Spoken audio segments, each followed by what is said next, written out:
আজকে 30তম পঞ্জিকা দিবস, কিন্তু এর মধ্যে এই অধিবেশন আহ্বান করা হয়নি।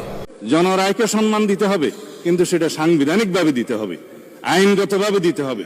এখানে ইমোশনের কোনো জায়গা নাই। আবেগ বলে জুলাইকে খাটো করে দেখার কোনো সুযোগ নেই। বাংলাদেশের রাজনীতিতে সবচেয়ে বড় প্রোপাগান্ডা ও সাজানো নাটক এখন পুরোপুরি প্রকাশ হয়ে গেছে। আজ ত্রয়োদশ জাতীয় সংসদের দ্বিতীয় অধিবেশনে যে ঘটনা ঘটেছে তা শুধু একটি সাধারণ রাজনৈতিক ঘটনা নয়, এটি জুলাই গণঅভ্যুত্থানে শহীদ হওয়া মানুষের রক্তের সঙ্গে চরম বিশ্বাসঘাতকতার শামিল। আজকের ভিডিওতে আমরা এই বিষয়টি নিয়ে বিস্তারিত আলোচনা করব।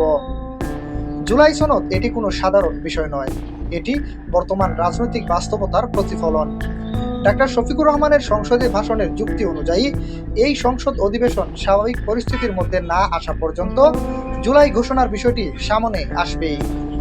সেই জুলাই ঘোষণায় স্পষ্টভাবে বলা হয়েছিল যে জুলাই সনদ বাস্তবায়নে হ্যাঁ ভোট জয়যুক্ত হলে তা বাস্তবায়ন করার জন্য সবাইকে শপথ নিতে হবে। কিন্তু মে মাস প্রায় শেষ হয়ে এলেও বিএনপি সরকার এখনো সেই শপথ নেয়নি। আজকের অধিবেশনে ডাক্তার শফিকুর রহমান যখন দেখলেন যে একদিনেই দুটি গুরুত্বপূর্ণ ভোটের বিষয়ে সামনে এসেছে, একটি সংসদীয় ভোট এবং অন্যটি গণভোট, তখন তিনি বিষয়টি উত্থাপন করেন। কিন্তু স্পিকার সংসদের নিয়ম কানুন ও দীর্ঘ প্রক্রিয়ার অজুহাত দেখিয়ে বিষয়টি এড়িয়ে যাওয়ার চেষ্টা করেন।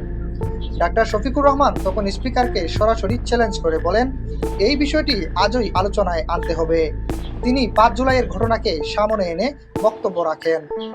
অন্যদিকে বর্তমান বিএনপি সরকারের স্বরাষ্ট্রমন্ত্রী সালাউদ্দিন আহমেদ বলেন, এই দেশের কোনো নিরীহ নাগরিকের রক্ত ঝরুক তা আর চান না। তিনি আরো বলেন, রাষ্ট্র ভোটে চলে না, রাষ্ট্র চলে সংবিধান অনুযায়ী।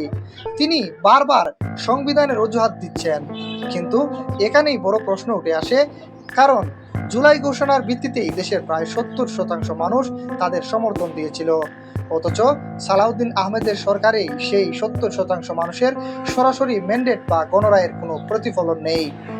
ফলে তাদের অবস্থান নিয়েই প্রশ্ন তৈরি হয়েছে।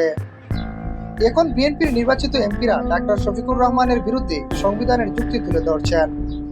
কিন্তু এখন যদি আমরা বিএনপিকে পাল্টা প্রশ্ন করি, যদি সংবিধানই এত পবিত্র হয়, তাহলে 2018 সালের আগেই যে সংবিধান কার্যত প্রশ্নবিদ্ধ ছিল, সেই সময়ের রাজনৈতিক বাস্তবতায় আপনারা কিভাবে ক্ষমতার আসনে বসেছেন?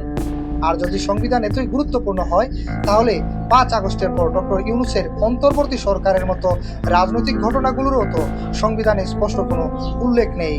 সংবিধানে অন্তর্বর্তী সরকারেরও কোনো উল্লেখ নেই এবং বর্তমান সরকারেরও কোনো উল্লেখ নেই।